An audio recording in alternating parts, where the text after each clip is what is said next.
ভারতীয় ইঞ্জিনিয়ার্সদের আমেরিকা থেকে ফিরিয়ে আনা হয়, আমি ধরে নিলাম ভারত একদম রসা ধরে চলে যাবে। এত লোককে কোথায় চাকরি দেবে?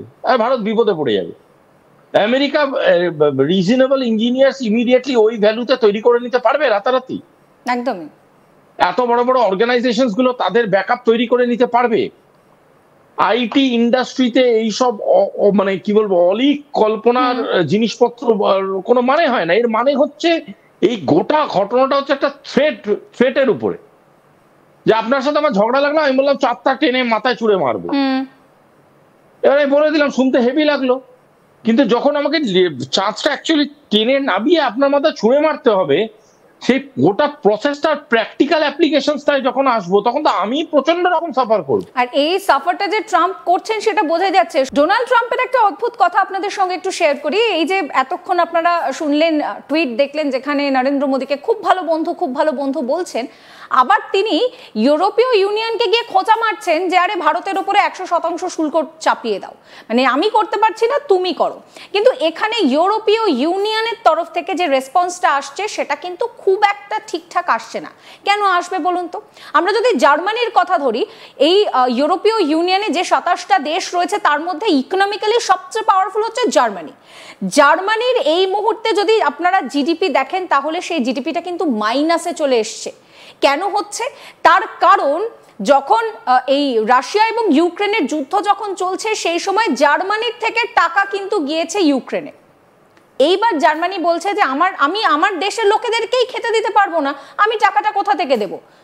এখানে একটা বিরোধ বাঁধলো। এরপর যে ছবিটা আমরা দেখতে পাচ্ছি, যে ভারতের সঙ্গে কিন্তু জার্মানির একটা ব্যবসায়িক সম্পর্ক তৈরি হয়েছে। আমরা আমাদের এখানে কার ইন্ডাস্ট্রি দেখুন, জার্মানির তরফ থেকে প্রচুর জিনিসপত্র আসছে। আমরা যদি দেখি প্রতিরক্ষা খাত, যেটা ভীষণ গুরুত্বপূর্ণ, সেক্ষেত্রে দাঁড়িয়ে আমরা রাশিয়ার মতো জার্মানির থেকে কোনো রকম কোনো অস্ত্রশস্ত্র কিনছি তা কিন্তু নয়। কিন্তু এই মুহূর্তে দাঁড়িয়ে জার্মানির সঙ্গে এই পার্টস, এই যে যত পার্টস তৈরি হচ্ছে, জিনিসপত্র যেগুলো তৈরি হচ্ছে তার পার্টস, সেগুলো কিন্তু জার্মানি থেকে আসছে। অর্থাৎ ভারত জার্মানির কাছে ব্যবসার জন্য খুব গুরুত্বপূর্ণ। তাহলে কি আপনারাই বলুন যে আমি কি আমার নিজের ক্ষতি হচ্ছে জেনেও সেই ক্ষতিটা হতে দেব? এই সমস্ত কিছু নিয়ে কথা বলবো। আমার সঙ্গে এই মুহূর্তে রয়েছেন আন্তর্জাতিক সম্পর্ক বিশেষজ্ঞ শুভাশিস ব্যানার্জি। শুভাশিস, এই মুহূর্তে দাঁড়িয়ে আমরা যদি জার্মানির কথা একটু দেখি, কারণ ডোনাল্ড ট্রাম্প নিজে পারছেন না, তিনি উস্কাচ্ছেন ইউরোপীয় ইউনিয়নকে যে যা ভারতের উপরে 100% শুল্ক চাপা। কিন্তু আমরা দেখতে পেলাম যে জার্মানির অবস্থা এই মুহূর্তে ভালো না, জার্মানি নিজেই মাইনাসে জিডিপিতে রান করছে। সেক্ষেত্রে দাঁড়িয়ে ভারতের সঙ্গে যদি জার্মানি এখন কোনো রকম ভাবে বাকবিতণ্ডা বা কোনো বিতর্কে জড়ায়, তাহলে ভারত যদি বলে যে এই ডিলটা হবে না, এই যে সাবমেরিনের ডিল সেটা হবে না, তাহলে তো আখিরে লোকসান জার্মানির হবে। কারণ এই ডিলটা হলে জার্মানিতে কাজের সুযোগ তৈরি হবে, টাকা আসবে সেখানে। দেখুন, ইউরোপের মধ্যে একটা প্রচন্ড বড় ট্রেড ইনফ্লাক্স আছে, একটা ইউরোপের মধ্যে একটা প্রচন্ড বড় ইকোনমিক ডাউনফল আছে, এবং সেটা এক্সিস্ট করছে। এরকম নয় যে এটা হঠাৎ করে আসবে বা এরকম কোন ব্যাপার, এটা এক্সিস্ট। এবার সেখানে দাঁড়িয়ে আজকে সবকটা দেশ তো সার্ভাইভালের কথা ভাবছে, তাই না? যে কোনো অর্থনৈতিক ভাবে আমি যদি বিপর্যস্ত হয়ে পড়ি, তাহলে আমি প্রথম জিনিস কি ভাববো, যে কি করে অর্থর যোগানটা করা যায়, কি করে দেনার হারটা আমার কমানো যায়। তো এই জিনিসগুলো তো স্বাভাবিক একটা ব্যক্তিগত মানুষের চিন্তাধারা, তার রিফ্লেকশনই তো একটা রাষ্ট্রীয় চিন্তাধারায় আসে। সেইখানে যদি আজকে জার্মানি ভাবে যে আমরা ভারতের সাথে বাণিজ্য করে নিজের মানে ট্রেড ইনফ্লাক্স কমাতে পারবো, বা আমাদের ওখানে যে ধরনের অর্থনৈতিক বিপর্যয় আসছে সেটাকে কাউন্টার করতে পারবো, বা ইউরোপের বাকি দেশরা ভাবে, তখন তারা কি এটা ভাববে যে আমরা কি করে বাঁচবো, নাকি ট্রাম্প কি বলছে সেটা শুনে এগোবো? কেনই বা এগোবে? আজকে এই যে ইন্ডিপেন্ডেন্ট থিওরি, বা আমরা সভারেনিটির কথা কথায় কথায় বলছি, সিকিউরিটির ক্ষেত্রে বলছি, ট্রেডের ক্ষেত্রে বলছি, সভারেনিটি, এই সভারেনিটি ব্যাপারটার অস্তিত্বটাই তো টালমাটাল হয়ে পড়ছে। মানে আমরা সবেতেই যদি অন্যদের ব্যাপারে দখলদারি করতে থাকি, তাহলে আমরা প্রতিটা দেশ নিজেদের মতো করে ভাববে কবে, এবং ভাববে নাই বা কেন? আমার বিশ্বাস জার্মানিতে বুদ্ধির কোনো অভাব নেই, বুদ্ধিমান লোকেরাই দেশ চালায়। তারাও ভাবছে, তারাও জানে ভারতের সাথে সম্পর্কটা কতটা প্রয়োজনীয়। জার্মানির চ্যান্সেলর বারংবার এই কথাটা বলেছে যে India is our very important partner. যেমন ইউরোপিয়ান বহু দেশ একসাথে এই একই কথা বলে গেছে। একদমই শুভাশিস, ফিনল্যান্ডের তরফ থেকেও তো পরিষ্কার ভারতের নাম করে ডোনাল্ড ট্রাম্পকে সতর্ক করে বলা হয়েছে যে কোনোভাবে ভারতের সঙ্গে দ্বন্দ্ব বা কোনো সমস্যায় জড়াবেন না, যদি জড়ান তাহলে সেটা খারাপ হবে। সেই নিয়ে আপনার সঙ্গে কথা বলবো, তার আগে ফিনল্যান্ডের তরফে কি বলা হচ্ছে শোনাবো।